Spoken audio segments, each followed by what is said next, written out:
Okay, so patuloy po tayo na makakapag-aral ng salita ng Panginoon.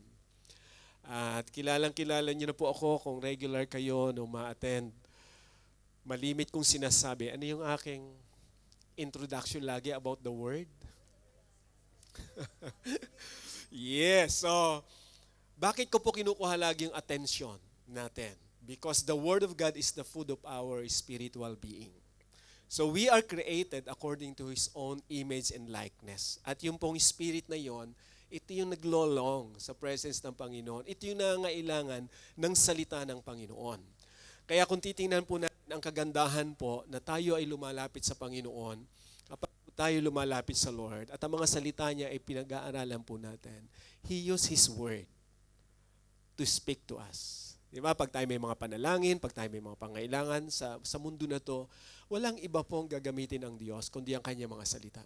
Salita na narinig natin, natutunan po natin. And we believe po, malimit ko rin sinasabi, that the Word of God, of course, has power to change our lives. Yun lang po ang may kapangyarihan para baguhin tayo. But of course, we should have, we should cooperate with God. Paano siya kumikilo sa buhay natin? Through His Word. Kaya ang ating desire is not just to learn His Word, but to have that desire to apply it. Hindi lahat po, of course, ay naintindihan natin pag tayo nakikinig ng salita ng Panginoon. But my encouragement is as we listen, we pray, and ask the Lord, Lord, bakit ko to napapakinggan?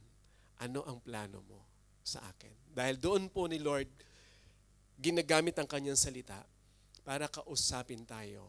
Maraming paraan ng Panginoon para po tayo ituruan at kausapin. So, amen? So, ready na ba tayo? Okay, so let me begin with this question. When life feels heavy and road looks impossible, how do you keep going? Dumating ba sa point nyo na grabe yung ating problema, ginawa mo ng lahat, and then yung mga ways na pinagplanuhan mo, everything, minsan nga pinag-pray mo pa eh. Pero at the end of the day, nakita mo, parang walang exit, wala kang ibang magawa.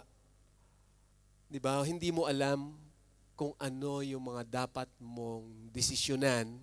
Parang ito yung situation na, yung point of no return, hindi ka na rin makabalik, ang kailangan mo lang ay magpatuloy. So, paano po natin ginagawa yung bagay na yon? Ano ang nagiging motivation natin? Paano natin nagagawang magpatuloy sa kabila ng hirap ng buhay sa mundo na to? We believe din na sa buhay po na to, ang suffering, ang hirap, hindi lamang po ito sa finances, sa physical, even yung ating pong emosyonal na kalagayan. Spiritual, mayroon din po tayong nararanasan. Pero ang mahalaga po is, paano ba tayo nakakapagpatuloy? Okay, so if there's a title that I'd like you to remember in this conversation is this, From Cross to Crown. Ito yung follow-up po sa message ko last time about the words that matters. Yung sinabi ng Panginoong Hesus doon sa krus ng Kalbaryo. And we are familiar naman as believers of the Lord, as Christian nation sa ating pong bansa, familiar tayo sa tinatawag po na crucifixion of Jesus. Pero maganda na makita natin sa generation, sa panahon po natin ngayon, ano ang halagahan yan sa buhay natin? The message from cross to crown, ano ang ginawa ng Panginoong Hesus na dapat hindi natin kalilimutan, dapat malinaw sa atin.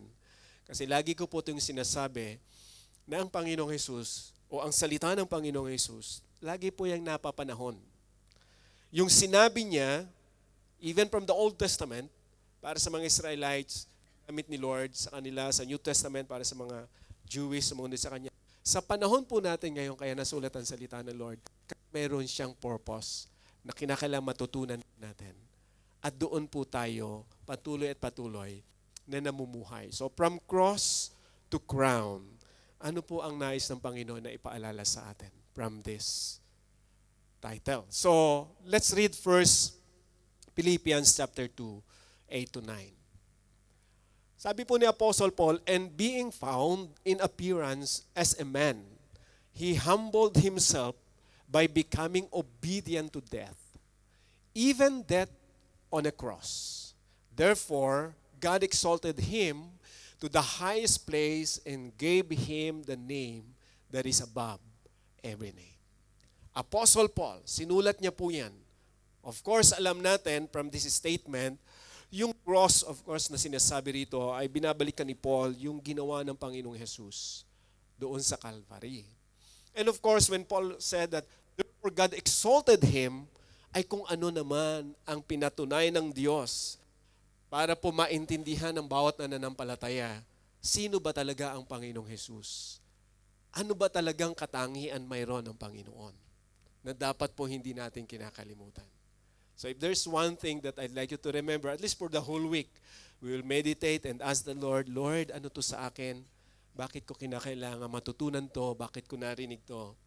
I'd like you to remember this statement, Christ's deeds on Calvary prove that He is the King of glory. Christ's deeds on Calvary prove that He is the King of glory. Let me clarify this statement. Nang ang Panginoong Hesus po ay namatay sa krus ng Kalbaryo, of course, we believe na nagkaroon po, grabe yung suffering ng Panginoon. Pero let me clarify this. Yung pagiging king ng Panginoong Hesus ay hindi nagsimula after the resurrection or during the crucifixion. Hindi siya tinawag na king. The term king is not just a title na ginagamit kay Jesus. Hindi lang po ito basta title. But kung titingnan po natin, the story, and even, share ko nga last week, di ba, about the deity of Jesus. The king, the word king is his identity. The origin of being the king is from the beginning. So, ibig sabihin, bago pa siya mamatay, hari na siya. Wag po natin kalilimutan. Kinikilala na siyang hari bago pa siya mamatay. Hindi lamang po nare-reveal kasi may panahon ang Diyos para i-reveal kung ano yung mga katotohanan. Pero malinaw sa salita ng Diyos, if we will study po the Word of God, the plan of God from Genesis to Revelation, malinaw yung plano ng Diyos, nakafocus ito kay Jesus. Kaya mahalaga yung knowledge natin about the crucifixion, the resurrection, the death, and of course, anong kalagayan ngayon ng Panginoong Hesus. Kasi dito po nakabase yung ating pananampalataya. Kaya sinabi ko, Christ's deeds on Calvary prove. Pinatunayan lang niya po, hindi sa kanyang sarili, of course, but for those who will believe. Sa bawat isa sa atin, gusto ni Lord na i-prove sa atin that He is the King. And the King of glory, saan po natin ito nakita or matututunan. Okay, let's go back doon po sa ating text from Philippians 2, 6-7. Sabi ni Paul, who being in very nature God, did not consider equality with God something to be used to His own advantage. Rather, He made Himself nothing by taking the very nature of a servant, being made in human likeness. Look at the contrast, mga kapatid. Pinaunawa ni Paul, of course, sa mga Philippians na nauna po sa atin na nampalataya sa Panginoon, what is the nature of Jesus? And the nature of Jesus, based po sa salita ng Panginoon, and based sa truth na natututunan natin sa Bible, that Jesus, by nature, He is God.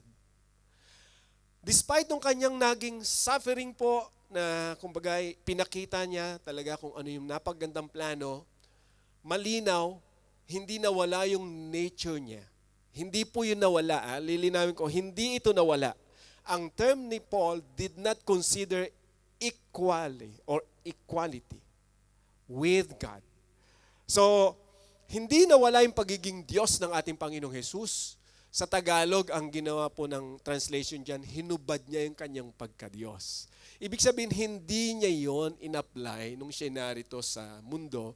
Kaya nakita natin doon sa 7 last word na uhaw siya, napagod siya, at namatay siya. That is the humanity, the nature of a servant. But the point of Paul, unang-una, kaya niya ito binanggit, bago po natin tingnan yung konteksto nito. Kasi ini-encourage siya mga believers. Read the background of this. Sinasabi ni Paul, we should have the same mindset of Jesus. Kasi ini-encourage ni Paul, yung mga mananampalataya, dami ng mga naranasan, sa dami ng pwedeng maranasan, Conflict. Kasi kahit nananampalataya na sa Panginoon, may mga conflict pa rin. Different opinion.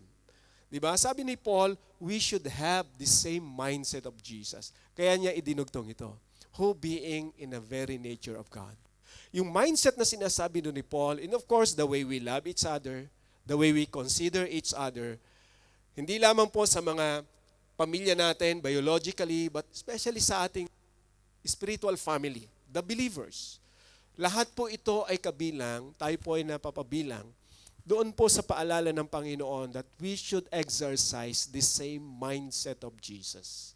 At ano yung mindset na yun? Pag tiningnan po natin, yung ginawa ng Panginoong Hesus, if we will read the next verse, and being found in appearance as a man, He humbled. Ito yung point ni Paul. He humbled Himself by becoming obedient to death, our main text, even death on a cross. Therefore, God exalted Him to the highest place and gave Him the name that is above every name. So, ang point ni Apostle Paul, si Lord, malinaw sa Kanya. Bagamat siya'y Diyos, hindi Niya po ipinamuhay, sabi ni Apostle Paul. Hindi Niya, kumbaga po, ay ginampanan yung pagiging Diyos Niya, kundi naging tao at nagpakumbaba. Yun yung point ni Paul. Kaya dito sinabi ni Paul sa mga believers, ganun din yung dapat na maging kaisipan natin. Ganun din natin dapat tingnan, di ba? Kung sino tayo sa harapan ng Panginoong Hesus. How we treat one another as believers.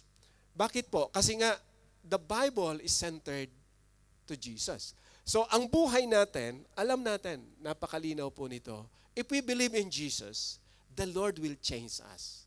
The Lord will bring us to His purpose. At yun yung ating nagiging struggle.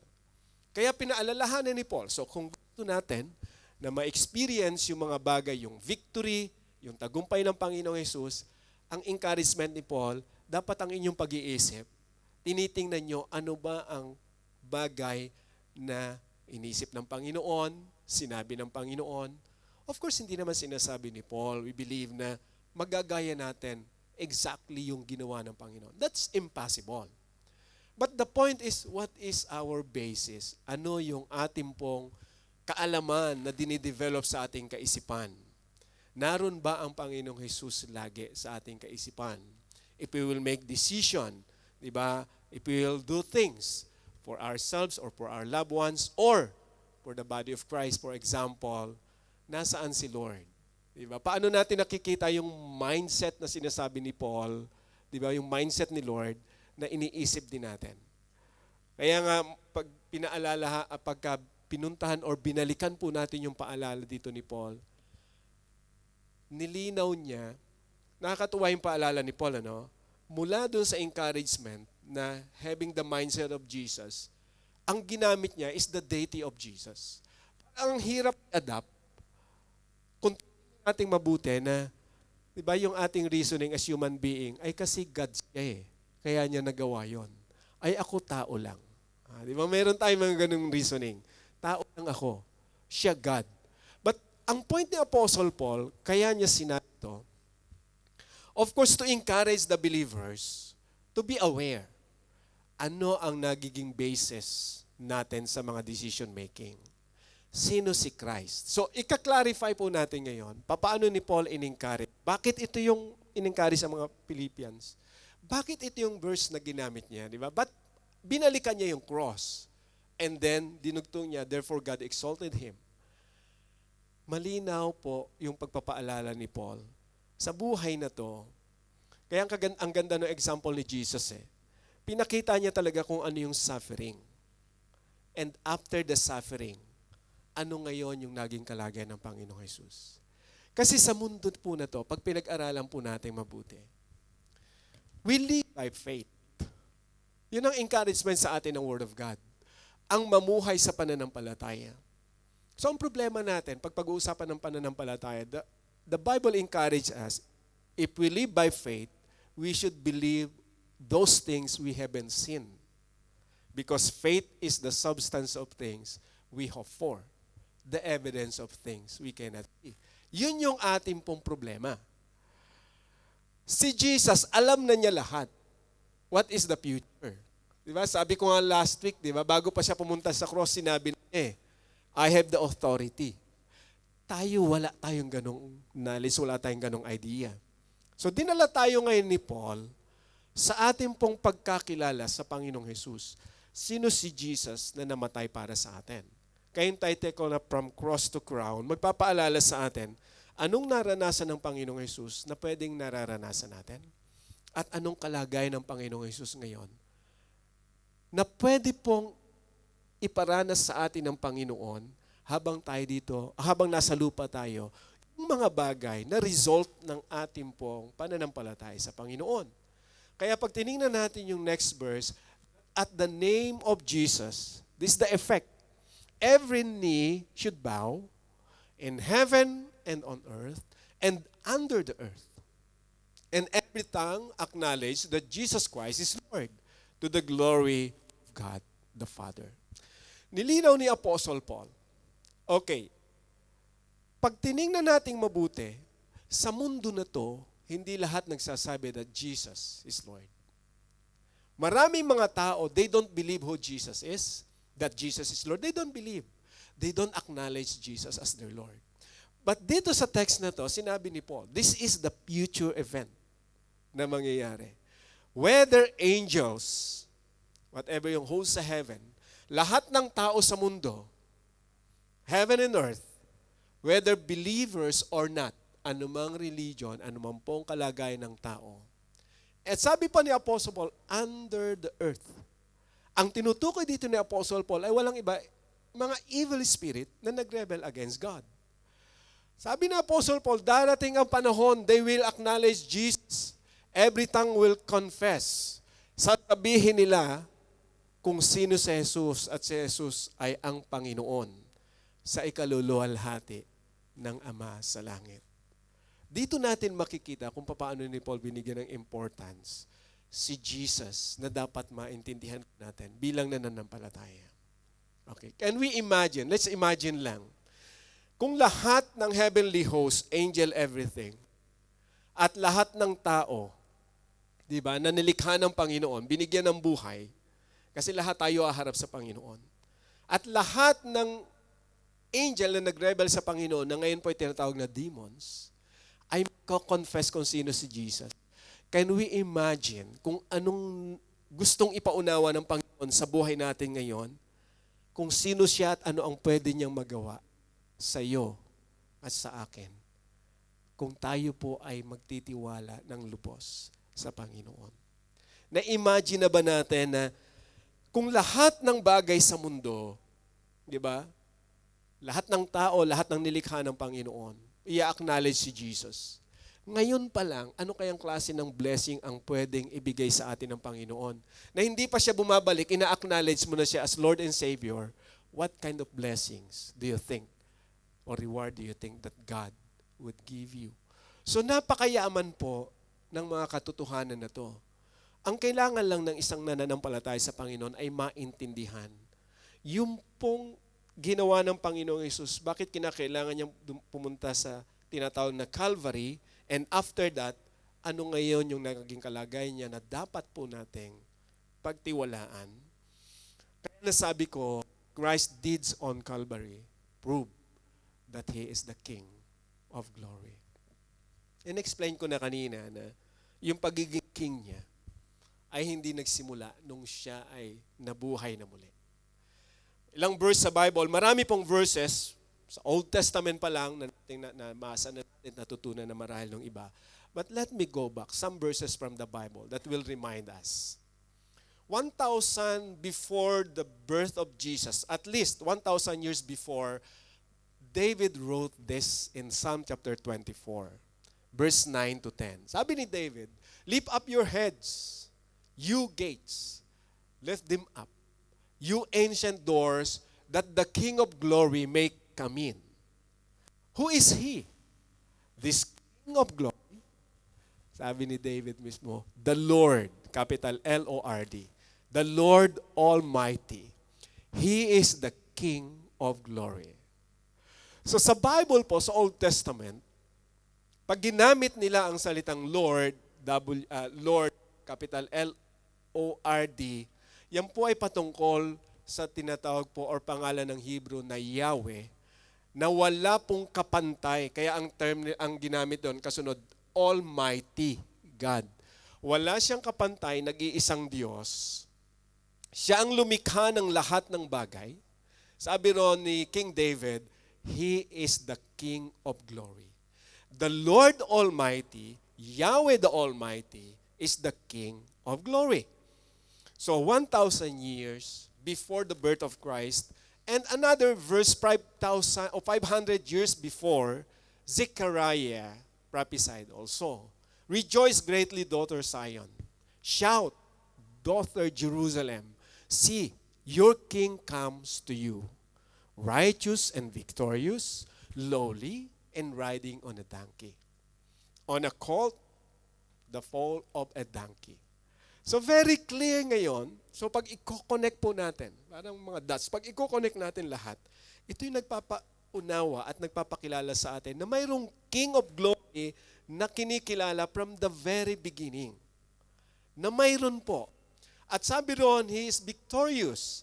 Lowly, kagaya ng paalala ni Apostle Paul, He humbled Himself. At dito binigay ni Zechariah the exact event na mangyayari para makilala kung sino yung sinasabi na King of Glory sa Bible.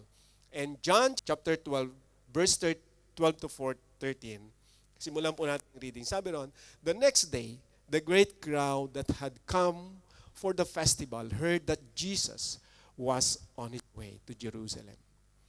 They took the palm branches and went out to meet him, shouting, Hosanna! Blessed is he who comes in the name of the Lord. Blessed is the King of Israel. So, imagine, yung mga Israelites, they are expecting na the King of Israel. So, of course, yung iba, ang kanila pong idea about the king is kagaya ni King David na warrior, ipagtatanggol sila, ililigtas sila mula sa slavery from the Roman Empire. So, they acknowledge Jesus as the king. Kaya lang nung makita nila itong king, okay, majority, nakita nila, sino to? Jesus found a young donkey and sat on it as it is written. Ang galing ni John. Clarify niya, ito kasi yung nasulat. Hindi lang basta sinabi ni John na found a young donkey and sat on it. Clarify pa niya, as it is written. Yung binasa po natin kanina from Zechariah, do not be afraid, daughter Zion. See, your king is coming, seated on a donkey's colt. So, ang point dito mga kapatid, kaya napakahalaga nito is, yung pong ating nararanasan sa mundo na to, kung titingnan natin, kaya may title is From Cross to Crown, ay para ma-realize natin yung ginawa ng Panginoong Hesus at kung sino siya at ano to sa atin. Kasi sa mundo na to, di ba, pag titingnan po natin ang buhay, so para bang yung feeling ng ilan sa mga nananampalataya sa Panginoon, parang kawawa naman kami. Naturingang anak ng Diyos, naturingan na pinagpala, pero parang kulang sa pagpapala. Minsan gano'n natin tinitingnan ang buhay. Naturingang may Diyos, pero bakit inaapi? Naturingang may takot sa Diyos, naturingang victorious, pero bakit parang walang magawa, hindi makalaban? Kung naiisip natin yon, of course, that is a normal mindset ng isang tao, lalo na po kung tayo ay medyo para bang talagang palaisip. Malawak yung ating pananaw sa buhay. The more na dumadami yung kaalaman, dumadami rin yung question. The more na dumadami yung question, dumadami yung hirap sagutin. Di ba? Ganun naman talaga eh. Pero the more na na-accomplish at nasagot yung questions, napakaganda naman ng impact sa buhay nun. Kaya ako sinabi yon. Kasi sa buhay, sa ating pong pananampalataya sa Panginoon, dapat malinaw sa atin kung anong pwedeng magawa ng Panginoong Hesus bilang hari, no, sa buhay natin. Malinaw na sa Bible that He is the King. Siya yung makapangyarihan. At alam naman po natin, historically, kahit sa panahon natin ngayon, so sa ngayon, ang king parang nagiging icon na lang ng isang bansa. Parang nakikilala ang bansa dahil doon sa king. Pero sa panahon ni Jesus, and of course, the essence ng pagiging King of Jesus ay hindi lamang para ma-identify, di ba, kung sino yung nananampalataya. Kasi kung sino yung King na-identify, di ba? Ang kagandahan po ngayon, base sa salita ng Panginoon nating matututunan, hindi lang ito identity, kung sino tayo at kung sino yung King natin, but it's about our relationship with the King. At kung ang relasyon po natin sa King ay napakaganda, ano sa tingin natin yung pwedeng gawin ng King sa atin? So kung ang King sa panahon po natin ngayon, for example, o even sa panahon ng Old Testament, yung mga kings, sila po ay walang ginagawa kundi i-provide ang mga pangailangan ng kanila pong mamamayan. Kaya nagko-conquer sila ng mga lugar, ng mga areas, para maging matatag sila at kung sino man yung citizen nila ay maging matatag din. That's the idea na pinapakita ng king. Kaya mayroon sinatawag na icon. So kung sino yung king, pag nakilala yung pangalan ng king at malakas yung king, takot na lahat yung ibang mga karatig. Another thing na pinapaunawa po sa atin, the idea of being the king ng ating Panginoong Hesus, yung idea na, yung pong context nito, ang king nung araw, pag pinag-uusapan ng king, ang king pagdating sa battle po, wala doon sa throne. Inawin ko ha, ang hari, pag sila lalaban sa gera, hindi nakaupo sa trono, nasa front line. Yun ang idea ng king nung araw. Kasi pinapakita ng king na siya ang pinakamalakas. Among the soldier, ang king yung nasa front. Kasi ang king ang nagko-command. So that's the idea. Of course, pag may mga general ng king, so inuutusan niya yung general. Pero kalimitan po, look at King David. Look at King Saul, nung nagsimula yung mga king. Si King David, lagi siyang nasa front line. Kasi hindi pwede na paglalaban sila, yung king nila natutulog lang doon sa palace. Mahina ang force nila noon kasi, anong gagawin natin? Hindi kagaya ngayon. So ngayon po, iba ng settings. The generals, majority, lalo yung pinakang head, wala na sa front line. Nasa office na lang. Okay? Nagko-computer na lang siya. Pero siya pa rin yung utak. Di ba? Hindi kikilos yung mga army kung walang tawag. O for example, sinabi ng general o ng president. Pag sinabi ng president, hold fire. Ay, stand lang sila. Pag sinabi ng president, trigger. Di ba? So, ibig sabihin, fire, doon lang sila. Kaya lang, wala siya ron sa front line. Ang gusto ko makita po natin dito, bakit ko ito binibigyan ng clarification and importance? Kasi gusto ko makita natin yung point ni Lord na ako yung king. Sa lahat ng oras, ako yung nasa harapan ng laban mo. Hindi ikaw ang lumalaban. Ako. Kung ako yung king, ako yung nag-iisip kung anong pangangailangan ng tao ko. Diba? Dito ni Lord pinapaunawa yung kahalagahan ng pagiging king ng Panginoong Hesus sa buhay po natin. At kung titingnan po natin yung Revelation chapter 5, verse 13 to 14, 85 to 100 AD, after the resurrection of Jesus, ni-reveal po ito ng Panginoon kay John the Beloved. Then I heard, based sa vision ni John, I heard every creature in heaven and on earth and under the earth and on the sea, and all that is in them, saying, to him who sits on the throne and to the Lamb, be praise and honor and glory and power forever and ever. The four living creatures said, Amen. And the elders fell down and worship. Napakasarap pong isipin na yung ating pong pananampalataya sa Panginoong Hesus, kung paano niya pinapakilala yung sarili sa atin, ay nababase sa mga katotohanan para tayo ay palakasin, patatagin sa ating pong pagtitiwala sa Kanya. Malinaw sa vision ni John kung sino yung nabuhay na muli, kung sino po yung naroon sa throne, the Lamb of God who was slain. At walang iba kundi ang ating Panginoong Hesus. This is very clear. sinasamba, pinupuri doon sa kalangitan. So siguro kung i-imagine natin itong event na to, Lord, napakapalad, pagtitingnan lang po natin, no? Napakapalad ng isang nananampalataya sa Panginoong Hesus. Dahil ang pananampalataya na pinaunawa ng Panginoon, isang klase ng pananampalataya na buhay. Hindi kagaya ng pananampalataya na patay or dead faith na tinatawag, na nananampalataya sa walang katotohanan or direction. Si Jesus po malinaw yung kanyang sinasabi. Yung ating pagtitiwala at pananampalataya sa Kanya, yung pong ating ginagawa, yung ating pong kino-confess of who Jesus is, ay pinapatunayan sa atin ng salita ng Panginoon na hindi ka nagkamali sa decision mo. At dahil doon, kung babalikan natin ang ating buhay, sa lahat ng nangyayari o pinapahintulutan ng Panginoon, gusto ni Lord na ipaalala, nasaan siya sa panahon na tayo ay dumaranas. Sabihin na natin ang pagsubok. Sabihin na natin na hirap sa buhay na to. Do you think nasaan si Lord kapag tayo ay nahihirapan? Siya ba ay naroon lang sa trono as king? Or nasa frontline siya para tayo'y pangunahan at harapin kung anuman yung dapat nating harapin sa mundo na to?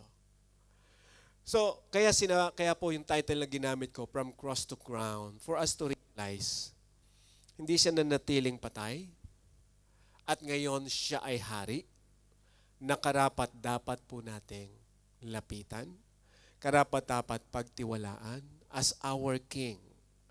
So, kaya pagtitingnan po natin, dun po sa statement ko na Jesus has proven that He is the King, we can depend on Him in times of suffering. Marami tayong hinaharap sa buhay. Marami tayong pwede pang harapin sa buhay. Pero papaano natin ito nilalabanan? Papaano natin tinatayuan? Diba? Yung tanong ko kanina, papaano natin nagagawang magpatuloy? So kung ang Panginoong Hesus, pinatunayan na niya sa atin, malinaw na, parang gusto sabihin ng Panginoon sa bawat isa sa atin, anak, ako yung tunay na hari. Ako yung may magagawa sa iyo. Ako yung pwedeng lumaban. Di ba? Ako yung pwedeng magbigay sa iyo ng victory. So, ako yung pwedeng magbigay sa iyo ng kalakasan. So, ano ang gagawin mo? Kaya mahalaga po na makita natin, saan tayo nagdedepende sa panahon na tayo po ay mayroong nilalabanan. If we face suffering, trials, even temptation, kanino po tayo nagdedepende? Di ba? Tayo ba ay nagdedepende sa Lord or sa sarili nating kalakasan? Kaya yung tanong ko kanina, when life feels heavy and road looks impossible, how do you keep going? Sa buhay po natin, iba-iba yung ating experiences. Bata pa lang tayo, iba-iba na yung naranasan natin. Challenges in life. At ang dami nating matatandaan sa buhay natin kung paano tayo nagtagumpay. Paano natin hinarap ang buhay. Of course, marami rin tayong failure. Kahit hanggang ngayon, maaaring may failure pa rin tayo. Hindi nawawala po sa buhay ang failure. Pag titingnan natin kumbaga po, ang tunay na, sabi nga, na laban sa mundo na to. The reality in life. Masasabi ko na kakambal natin yung failure in life. Hindi po yan nawawala. But ano yung purpose ng Panginoon? Bakit niya pinapahintulutan yon? Kaya ba niya pinahintulutan yung failure para ma-realize natin na hindi tayo may hawak ng buhay natin? That we are not in control. Para ma-realize natin na mayroon tayong king na dapat nilalapitan natin. Do you think, kaya si Lord minsan, di ba, gamitin ko yung term na ginamit ni Jesus, Lord or Father, why have you abandoned me? Sabi ko nga last week, do you think kaya ka pinabayaan or hindi sinagot ng Diyos yung dalangin mo? Parang itong condition na to na the road looks impossible, wala ka nang makita na solusyon. Do you think may purpose ang Panginoon at gusto niya na ipaunawa sa iyo na dapat mong ma-realize kung sino siya at sino ka sa harapan. Kasi pag nag-start po tayo magtiwala sa Panginoon, ipapakilala niya sa atin kung sino tayo. Ano yung ginagawa natin? Kasi marami tayong mga solusyon na pwedeng gawin. Di ba? Pero lagi kong ipapaalala to. Nasaan si Jesus every time na gumagawa tayo ng solusyon? Nasaan si Lord? Siya ba yung king? Gamitin ko yung term na king. Siya ba yung nag-ahari sa atin? When we make decision in life, pag sabi ko pong decision, ito yung mahalagang decision sa buhay natin. Na dapat identify natin, ito ba yung kalooban ng Panginoon? Ito yung kagustuhan ko lang. Or bakit minsan parang ang kagaya ng nangyari sa Panginoong Jesus na siya ay dumanas ng cross? Kino-consider ba natin minsan na kapag grabe yung heavy loads natin, yun ba ay bahagi ng cross na dapat nating pasanin at pagtagumpayan? Yung halos hindi ka na makalakad, di ba? Gaya ng illustration dito, nakikita nyo ba yung tao na grabe yung loads? O hindi nyo ma-identify dahil lumiit na sa dami ng pasan-pasan? Di ba? So halos, hindi na niya alam kung saan siya punta kasi kahit siya sa tumingin, walang passage walang daan. Dumating ba sa buhay natin na wala kang makitang solusyon? Or mayroon man, pero sabi mo, hindi ito ang kalooban ng Lord. May nakikita kang solusyon, pero Lord, hindi ito yung direction mo sa akin. It seems sa tingin mo, yung gusto mong mangyari, dead end. Diba? So ano ngayon ang gagawin mo? Diba? Pipiliin mo ba yung solusyon na, sige na Lord, kahit alam ko mali, pero kailangan na Nagiging paraan ba natin yung kasabihan sa Pilipino na hawak sa patalim? Di ba? May mga kasabihan tayong ganon. Ibig sabihin, wala na Lord. Wala na akong ibang pwede pang magawa pa, kundi humawak sa patalim. Delikado yun. Ba? Ibig sabihin, grabe yung risk na susuungin mo kasi patalim yung hawak mo Kaunting slide mo ron, sugat ka. So, ganun pinapakita yon. So, danger yung ating pwedeng puntahan. Hawak sa patalim. Or ano yung paano natin ini-express sa sarili natin unang-una yung relasyon natin sa Lord?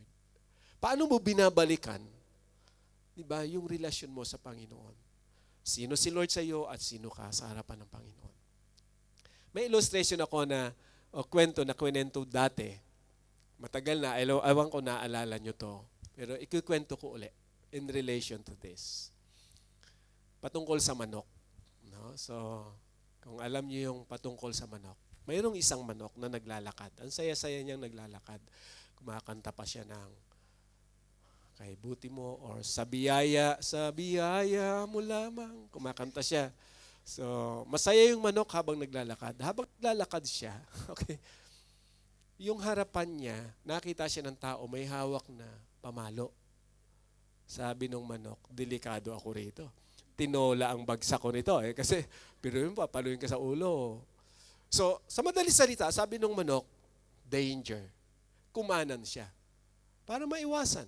Pagkanan niya, habang naglalakad, may nasa kutsilyo naman ang hawak. So, mas tumindi. Kasi mula doon sa pamalo na kahoy, kutsilyo, sabi niya, mas delikado to. So, ang ginawa niyo, tumalikod. So, opposite direction, diba? Parang sa kaliwa naman siya. Kumaliwa. Nung kumaliwa siya habang naglalakad, dalawang tao ngayon yung nakasalubong niya.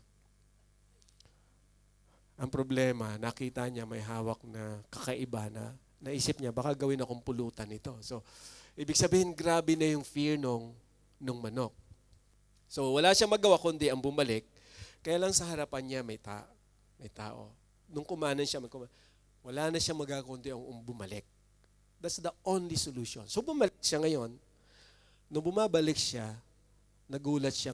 4 pala yung sumusunod sa kanya. So ngayon, ipipicture natin ngayon, sabi nung manok, patay. Diba? Dead ako dito. Wala siya mapupuntahan eh. Kahit saan siya pumunta, ito yung point of no return. Wala ka nang magagawa. So nag-isip siya ngayon, ano kayang gagawin ko? Diba? Buti na lang, meron siyang naisip. Naisip niya, isa pala siyang manok. Diba? Kaya maganda yun eh, na, teka, manok ako ah. So bilang manok, anong dapat kong gawin? Naalala niya, may pakpak siya. Hindi lang pala paa yung mayroon niya. So yung pakpak niya, sinimulan niya na, ganon. Umangat ang kondo yung paa niya, okay ah. So tinuloy-tuloy niya, hanggang sa umangat siya ng mataas, so yung mga sumusunod sa kanya, hindi na siya maabot. At nakaligtas siya doon sa panganib. Pag tiningnan natin, nakakatuwang kwento ng manok. Pero ano yung lesson na pwede nating tingnan? Minsan nakakalimutan natin, meron tayong king in heaven. And we are the children of God. Minsan yung ating pagtitiwala sa Panginoon, kalimitan siguro, last minute na lang natin naiisip. Di ba? Pagka grabe na yung problema, doon pa lang natin naiisip, Lord, wala na talaga akong magagawa, kundi magtiwala sa iyo. Mayroon tayong point na ganon. So ang encouragement po sa atin, mula sa katotohanan na to, kung titingnan natin mabuti yung paalala ng Panginoon sa atin, Christ's deeds on Calvary prove that He is the King of glory. Mayroon tayong King na nakaupo sa trono. At alam natin na ang Panginoong Hesus, ang pagiging hari niya, sabi ko nga kanina, panahon na tayo po ay may laban. Siya yung humaharap para sa atin. Ganun ni Lord pinapatunayan, yung pagiging king niya. Hindi niya tayo pinapabayaan. So dahil doon, ano man ang problema, ano man ang pasanin natin sa mundo na to, balikan lang po natin yung ginawa ng Panginoong Hesus para sa atin at kung sino siya para sa atin. And I believe, walang suffering, walang problema na hindi po natin ma-overcome. At sa buhay na to, habang tayo nagtitiwala sa Panginoon, magiging maayos po ang buhay natin. You know why?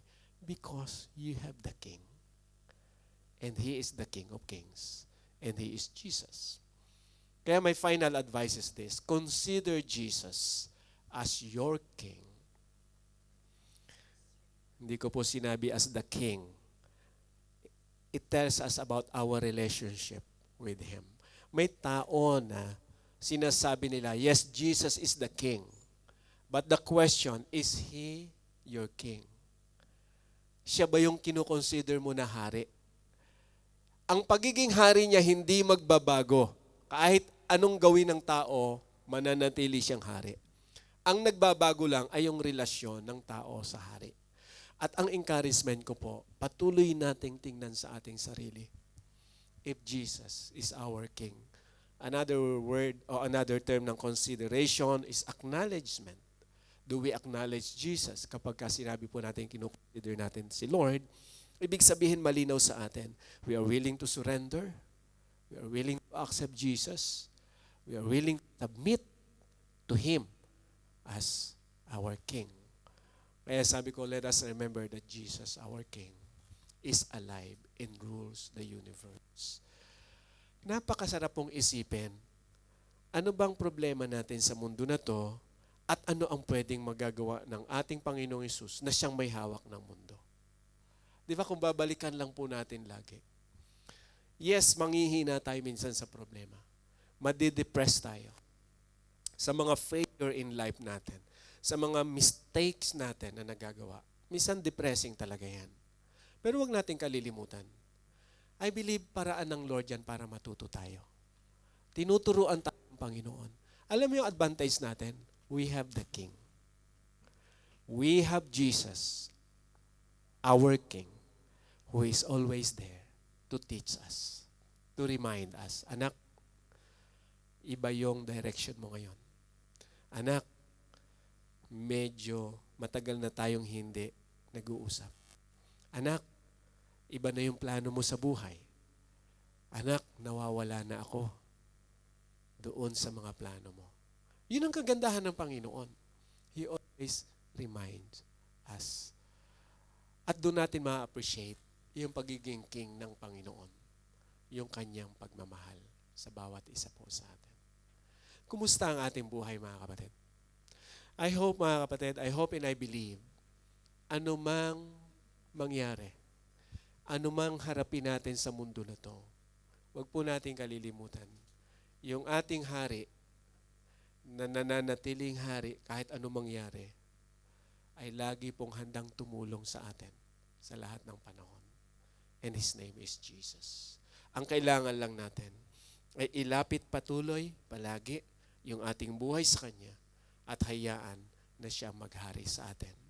Hayaan natin na pangunahan tayo ng Panginoon. Minsan hindi natin alam kung ano man yung paraan ng Panginoon, hindi natin naintindihan. Pero mahalaga, alam mo na sa Panginoong Hesus ka nagtitiwala. Kahit minsan sa tingin mo, Lord, hindi ko maintindihan yung plano mo. Bakit kinakailangan itong gawin ko? As long na malinaw sa iyo na nagtitiwala ka sa Lord at yung salita niya ang nagiging basis mo to do something, kung ano man yung pinapagawa ng Panginoon, keep going, mga kapatid. Hindi ka maliligaw pag si Lord ang hari ng buhay mo. Patuloy mo lang ipagkatiwala sa Kanya. Buhay mo. Plano natin ipagkatiwala sa Lord. Trabaho sa lahat ng bagay. Ipagkatiwala po natin sa Panginoon. Amen?